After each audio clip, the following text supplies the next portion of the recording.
جابر بن عبداللہ سلمی رضی اللہ عنہ نے خبر دی، انہوں نے کہا کہ رسول اللہ صلی اللہ علیہ وسلم اپنے صحابہ رضی اللہ عنہم کو ہر مباح کام میں استخارہ کرنا سکھاتے تھے، جس طرح آپ قرآن کی سورت سکھاتے تھے۔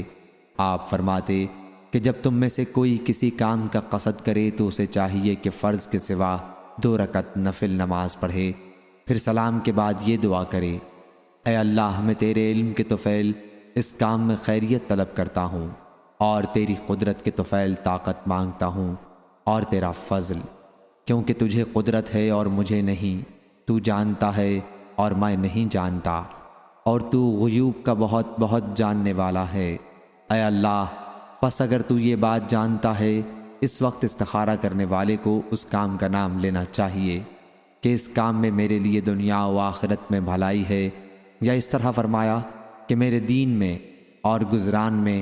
اور میرے ہر انجام کے اعتبار سے بھلائی ہے، تو اس پر مجھے قادر بنا دے اور میرے لیے اسے آسان کر دے، پھر اس میں میرے لیے برکت عطا فرما۔ اے اللہ، اور اگر تو جانتا ہے کہ یہ کام میرے لیے برا ہے، میرے دین اور گزارے کے اعتبار سے اور میرے انجام کے اعتبار سے، تو اسے دور کر دے